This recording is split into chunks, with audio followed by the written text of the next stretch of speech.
Welcome to Mecum Presents On the Move, brought to you by State Farm. It's the show geared toward keeping you up to speed with the latest auto news, event coverage, and expert industry insight. Now, here are your hosts, Matt Avery and John Kraman.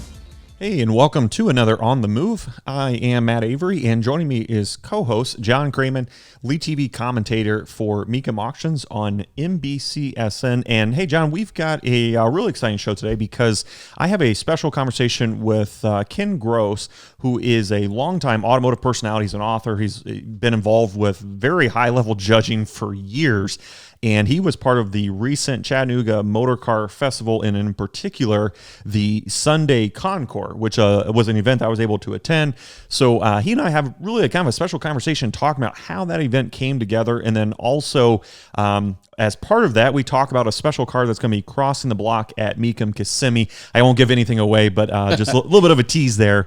And speaking of Mecum news, John, man, there's a lot to talk about because October has been branded as the Mecum October Takeover. And with all of your years with the company, have you seen anything like this with 3 back-to-back-to-back auctions? No, Matt, we haven't. And, you know, really a lot of accolades have to go out to the entire Mecum organization for not only coming up with the concept of it, but so far it looks like it's going to be a big success. Let's break it down briefly. So far, 2 of the 3 October Takeover back-to-back auctions have been completed, Las Vegas and Chattanooga. And just by coincidence, both of those auctions, raw data, north of 85% sell-through rate and over $20 million in sales. Now, we still got Chicago to go. That's coming right up. But what we're going to do is we're going to hold off and talk about all the results of the 3 auctions in October Takeover in a future podcast segment where we break it down and really see if Mecum hit it out of the ballpark. I'm going to say that they did. Now, while you let that digest a bit, there were some nice surprises at the Chattanooga Motorcar Festival where Mecum Auctions had their auction. You were there in person. What did you find out? Well, the first thing, John, that was evident was really how excited that area is for classic cars, for car action, and for Mecum auctions. It just seemed like there was so much buzz for people to be there. And I think when it came to vehicles crossing the block, one of the biggest surprises, I think not just to people in the room, but even for some of the Mecum staff, it was a 1985 Toyota pickup truck, SR5, John. And you know, these things hold their value. There's no denying that, you know, typically you can go to any kind of dealer lot, and it's not uncommon to find these trucks with high price tags. I think we took the cake. The one that crossed the block at Mecum took the cake because, John, the bidding started and it kept climbing. Reserve came off at $38,000, okay, which arguably is a really good price. A lot of money for a 1985 Toyota pickup truck. John, it kept going and it finally sold for $110,000. Now, people are probably wondering, why was this truck so important, or why did someone have to have it? And the answer is it was done up as a tribute to the truck that was in Back to the Future, the black one with the very identifiable yellow KC lights that Marty McFly kind of lusts after. So it's interesting because a lot of people recognize the DeLorean as you know, the hero car in that, but it's clear that pop culture, man, that can really have a big impact when it comes to other vehicles that other people love just as much as those heroes. Yeah, good point. That was a big shocker, probably the biggest surprise at the whole auction. Let's run down briefly what we've got left coming off in the Mecum calendar for the remainder of this year and what we've got for the first quarter 2022. After Chicago, we'll be finishing out this year's schedule in Kansas City. Of course, that's in December. And then we kick off with Kissimmee in January. That, of course, the world's largest collector car auction, 3,500 cars, 11 days. We stay in January with another big auction, the Las Vegas motorcycle auction at the end of January at South Point there in Vegas, the world's largest. And then, of course, Glendale. That's back to Arizona. And that will be in March. So we've got a really busy schedule coming up right through the first quarter of 2022. Now, if you think that November is going to be a little bit quiet on the Mecum side for you and me, that's not the case. We've got some field trips coming up. What are you looking forward to? Well, we kick off the month with our annual pilgrimage out to Las Vegas for the world-famous Sema Show. John, that's an event that you and I both look forward to for a variety of reasons. Mecum is on site. We sponsor it, of course. But then beyond that, it it really has become the go-to destination for anyone in the automotive space, particularly the specialty and world of custom cars, to show off their latest build, their latest wares. And it really is a great opportunity for industry insiders to kind of even recognize and identify trends in the year ahead. You get to see a lot of new technologies, a lot of new products on display. So it's something that you and I really look forward to. And then from there, our next event that we will go to is also up there in our ranking. It's the world famous Muscle Car and Corvette Nationals. And that's another event that you and I love attending. It really is. I know you call it the Pebble Beach of muscle cars. Yes, correct? I do. Yeah. And it really is equally in provenance, where that's the place to be seen when it comes to historically significant showroom correct restored muscle cars in particular. And Bob Ashton and his team do such a great job of curating that event, making sure each year is different and really a unique experience for everyone that comes. Well, a couple of remarks about McCacken, Matt, that you may not know about is I got a note from Bob Ashton, the guru of that event, and he asked me if I could moderate a very special panel forum with, listen to this, with a handful of teenage car enthusiasts and restorers that will have their cars at the event. First time ever that he's done that. Talk about operating outside the box. And then on the second of the 2 days, the show runs Saturday, Sunday, Redline 7000, my rock band, is also once again playing before the award ceremony. So in addition to 550, 600 great cars, there's going to be a lot of other stuff going on there as well. Now, if we get to Thanksgiving time, it's the end of November. You're going to be down in Daytona Beach, Florida. Yeah, heading down for the Daytona Turkey Rod Run. And I've had the chance to go a couple times, John, and it's a really neat, just big old car celebration. Takes place in the infield at the Daytona Speedway, and just a great place to hang out, catch some sun, and see some awesome cars. So really looking forward to it. And like you said, you and I have, we stay on the road, we call the podcast On the Move for good reason. And speaking of which, before we move on from events, John, we need to talk about something, because you recently attended an event that was focused on performance driving, you lucky dog. As part of your C8 Corvette purchase, you had the chance to take in a driving school put on by Ron Fellows in Las Vegas, or outside Las Vegas. Fill us in. What was it like, man? Well, this was a cool event, Matt. It so happened that they had open dates immediately following the Mecum Las Vegas auction, so I just stayed out for a few extra days. What it is it is a 2-day performance driving school at the world-renowned Spring Mountain Motor Resort. There's 3 separate tracks there. I was actually what they refer to as the North Track, where they take brand new Z51 equipped with the optional mag ride. But these cars are completely stock, 16 students to a class. They break it down into 3 different groups, kind of a fast group, a medium group, and a slower group. I was lucky to be chosen to be in one of the faster groups, which was cool. Okay. And it was incredible. Everything from autocross to wet car control to emergency braking to actual track time out on the track, really pushing the envelope. And I will give you an example. A good instructor can run the road course at about 1:22 seconds. And my final lap, this is following an instructor, by the way, don't let anybody drive alone.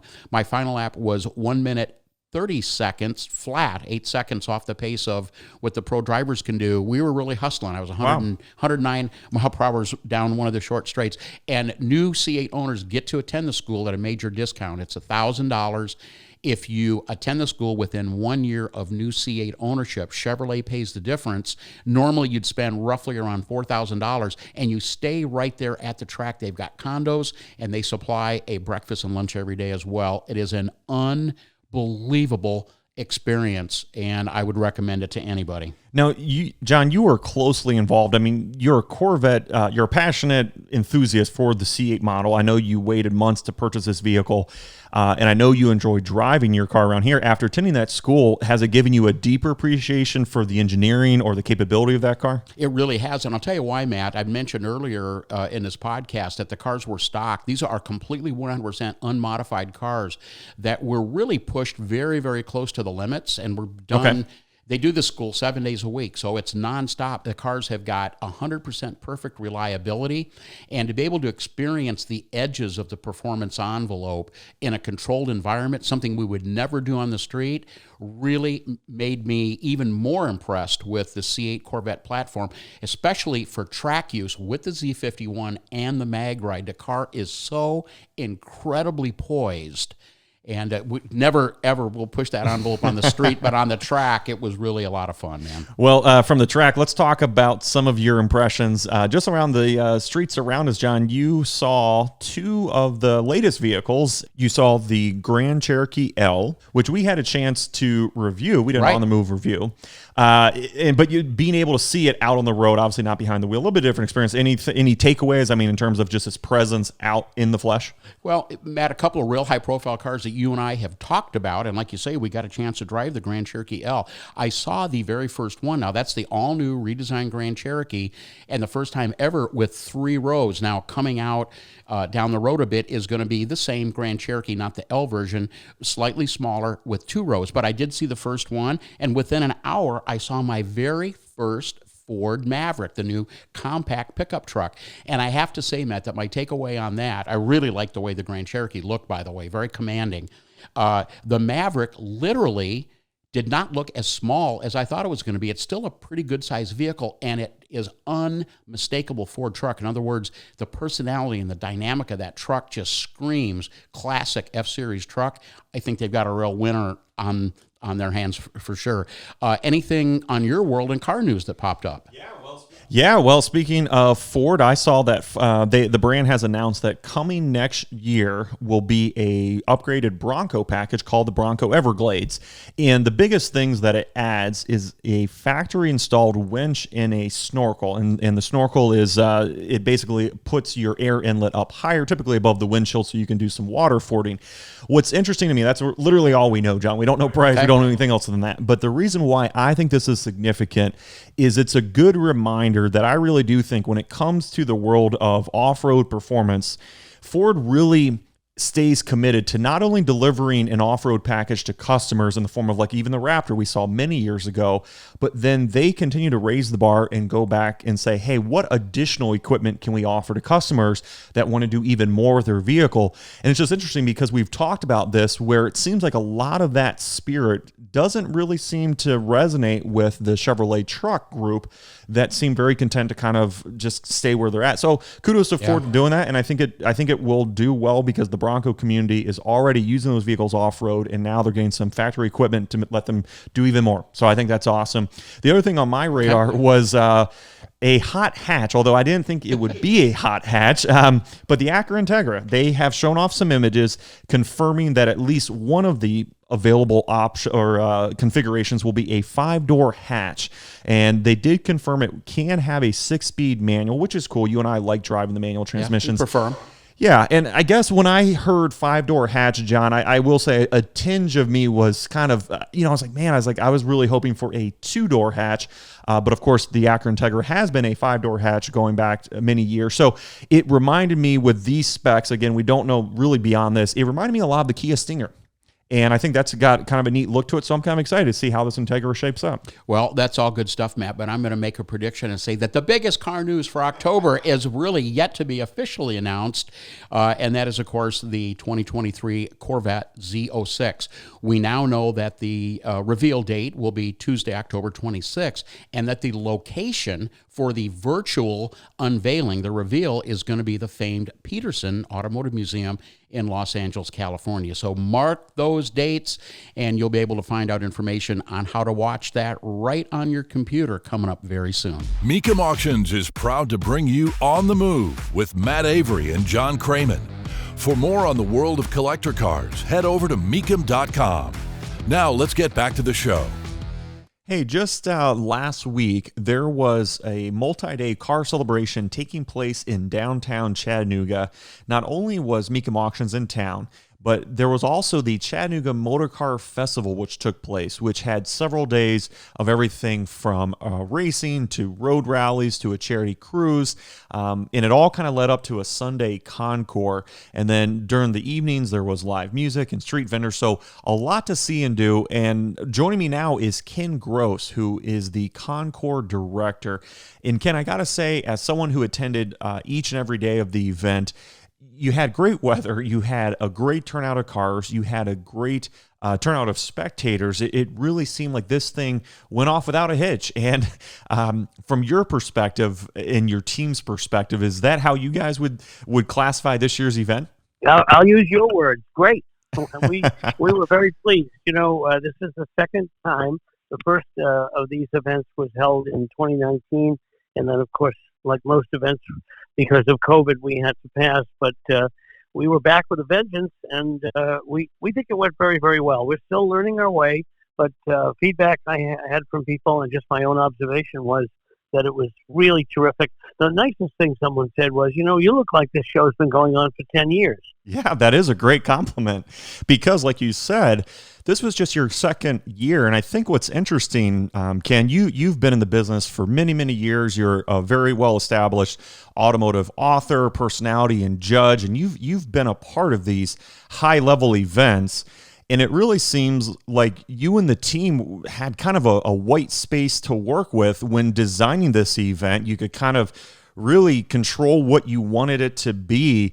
What were some of the thought process that you guys put in, both in 19 when the event launched and then this year in terms of just kind of getting this thing off the ground?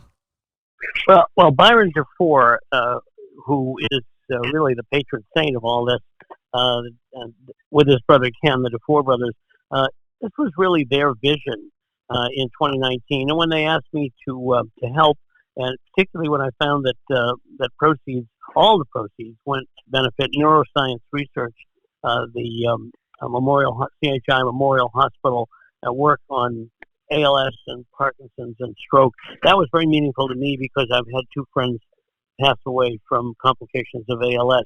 So starting with the charity, my thinking was, I'm in with these folk, and Byron wanted an event which would be very much all inclusive, something that an entire family could go to, not just a car enthusiast, but we certainly wanted to appeal to them as well. But there are a number of events that kids would enjoy as well, and we'll continue to build on that. Racing is a big part of Byron's interests.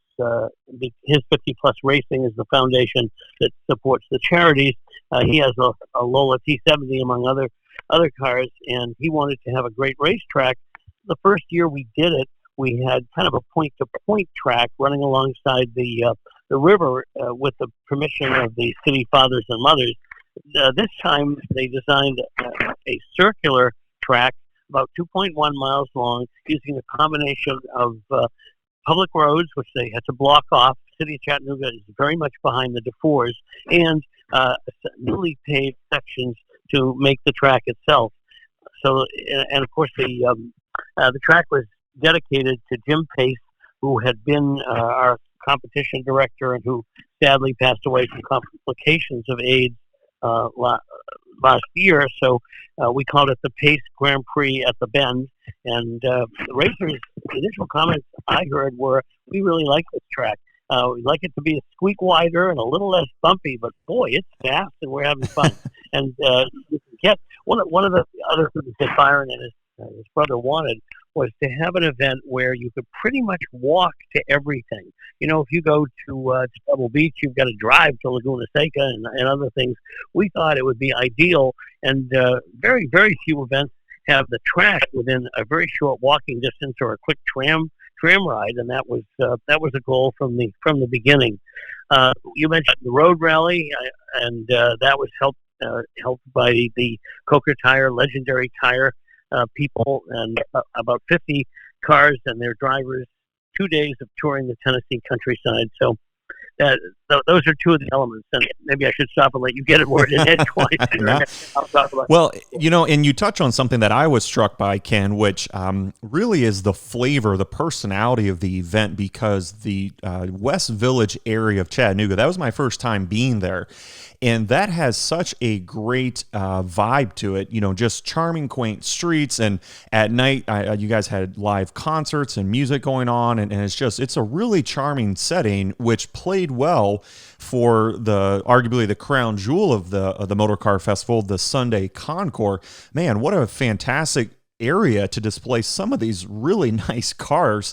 And so let's talk a little bit more about that, Ken. How many vehicles were on display at the Concours? We had about 160. At the very end, a couple of people were unable to come at the last minute, but that was the count. We had 22 classes, including two very special Ferrari classes. And I hope you got to see those. I did, yeah. Beautiful display of Ferraris. And if I'm not mistaken, wasn't the display called the Gathering of the Greats? It was, and our thought there was, and we hope to do this every year, is to have a special segment of the Concours where whether it's Ferrari or possibly in the future Bentley or Porsche, will invite a group of owners, give them a dedicated area. A few amenities to make it fun, and literally gathering the greats, great cars, wonderful people. We want to raise the profile of this event, and one way to do it is to have the right cars. So, Ken, you're no stranger to these events. Like I mentioned earlier, you've been a judge for a long time at Pebble Beach, and you know exactly what to look for, with these vehicles. So as a judge, or for the judging team that was going around on Sunday, what are the elements that they're looking for at this type of high-level event?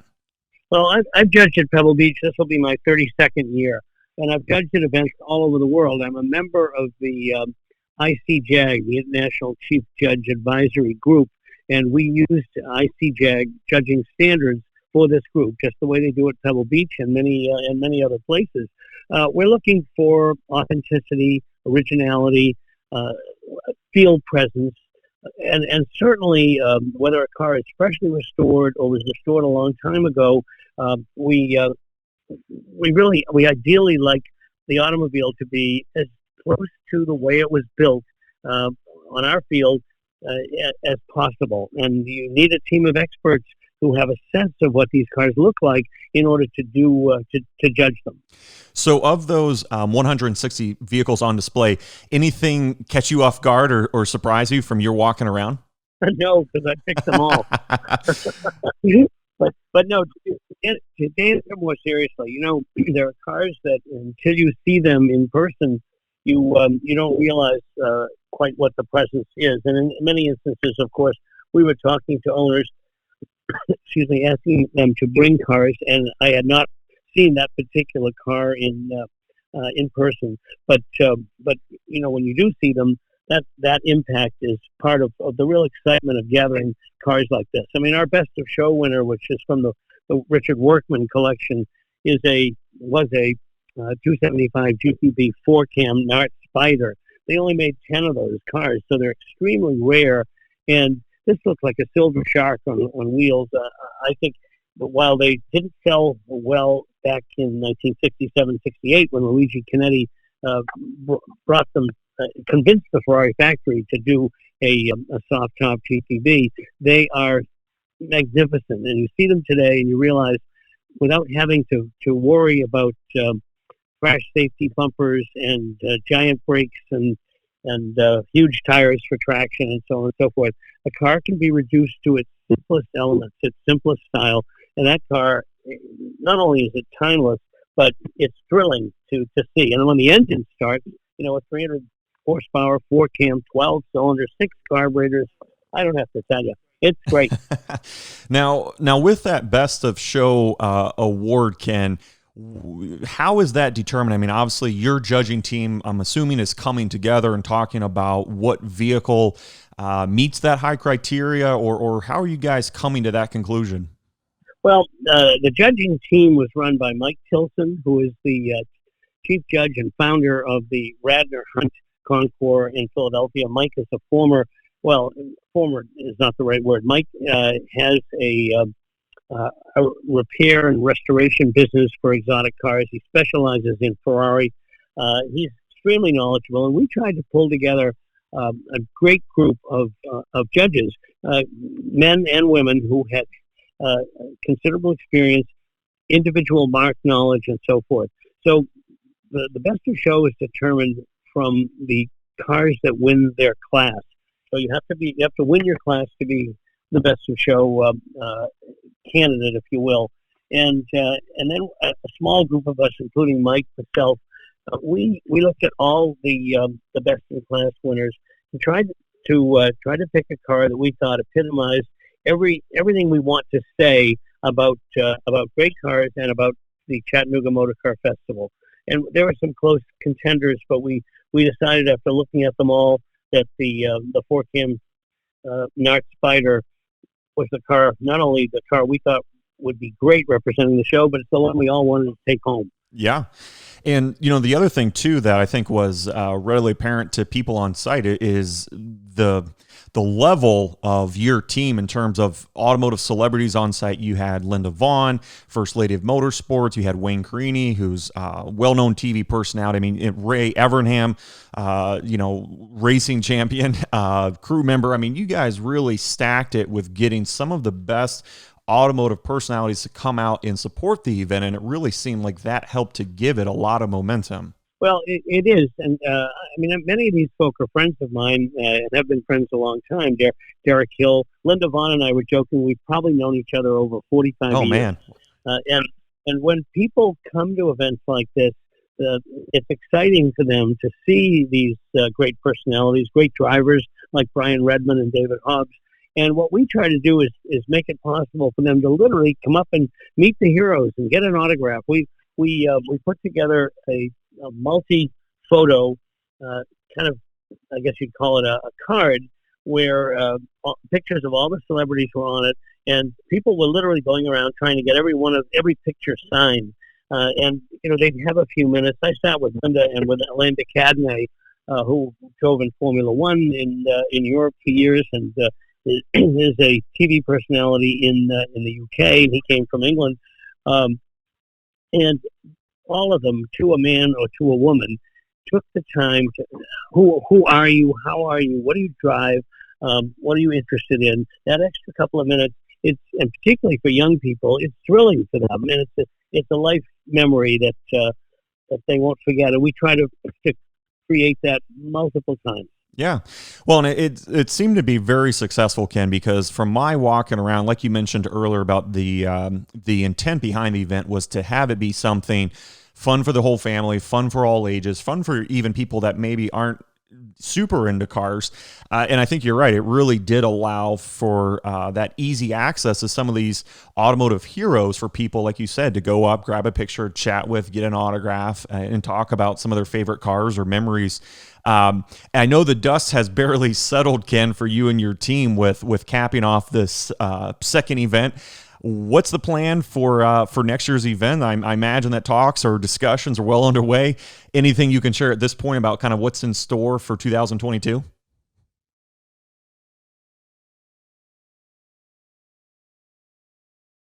Well, there's several things.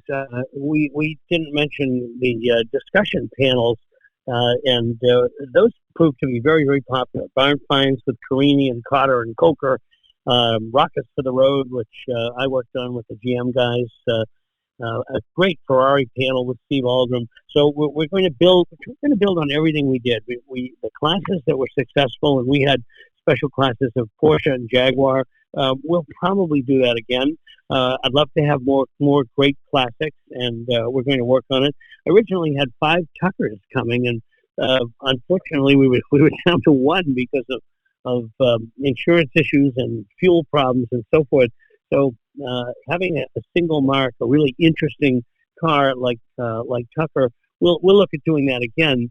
General Motors for both of our events from the GM Heritage Collection have loaned us some of their Motorama and concept cars, and those prove extremely popular. And my last conversation with Christo Zattini from GM is I know what's in your attic, and you know what's in your attic. So let's talk about what we'll have next year that'll be exciting for people. Similarly with Jeff Lane, and we had 9 of Jeff's cars, including the Dymaxion and the Peel, the world's smallest motor car. So we'll do something like that again as well. So those are just the few things we're working on. And like any good event, it really starts with our kind of an after-action meeting, where we look back and we're honest with ourselves about, look, this was wonderful. These things we know we can improve on. I think you do that, and that's the way that each year you're better and better at what you've done. Well said. Hey, changing gears, let's talk about a very special custom car that you are connected with, and it's a 1951 Mercury that's become known as the Hirohata Merc, named after the gentleman that commissioned the build, Bob Hirohata. He brought it to the well-known Sam and George Barris brothers, who radically transformed it decades ago, and the car has gone on to become one of the most iconic custom cars out there. And what I want to do, Ken, is let's just start the conversation by discussing, how did it first come across your radar? Well, I've known about this car since I was a kid. It was on the covers of Hot Rod magazine, of Hop Up magazine, and Motor Trend back in the early 50s when I first became a car enthusiast. And then over the years, it disappeared for a long time. Pat Ganal, after it had a fabulously successful career. I mean, it won just about everything. It was built in 97 days for the Peterson Motorama. It won over 200 trophies. It was in all the books. And then, like a lot of customs, it became sort of passé, dropped out of sight. And in the 90s, Pat Ganal, who was restarting Rod and Custom magazine, he knew that a man named Jim McNeil had bought that car for $500 when he was a kid in high school, and drove it for a while and then squirreled it away for 59 years. A few people knew where it was, but not many. And Jim was always going to get around to restoring it, but he hadn't done so. And Pat suggested that it be a project car for Rod and Custom.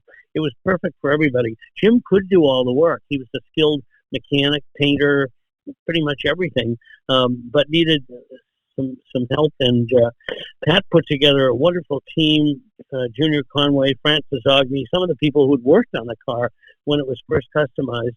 And it appeared at a museum event in Oakland, and subsequently at Pebble Beach, where it won Best of Class when we had a Mercury custom class. And then after that, the Historic Vehicle Association chose it as one of America's finest historic vehicles and displayed it on the mall in Washington, D.C. in a special way. So the car is owned by Scott and Darla McNeil. They're the children of Sue and Jim, both of whom have passed away, and they feel it's time for the car to have a new home. And they approached Wayne Carini, and I had also talked with Scott, and Wayne asked if I would help find the right home for this car. They don't want it to be squirreled away. They want people to see it.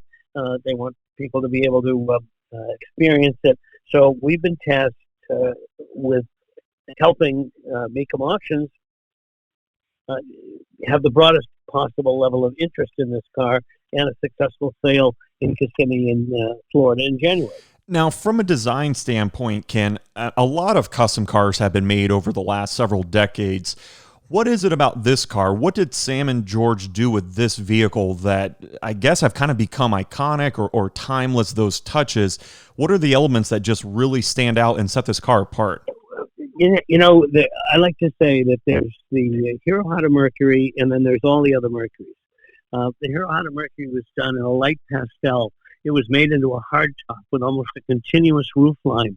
Most of the Mercuries built in that era, they might have slanted the post, but they kept the post. They're usually in dark colors, sort of somber.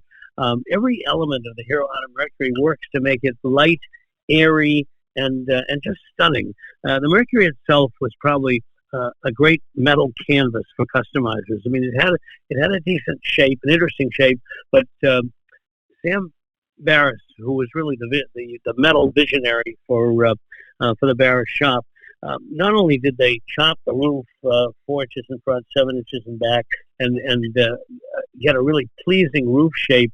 But there's a reveal that runs down the side of every 1949 to 51 Mercury, and it has a notch near the doors.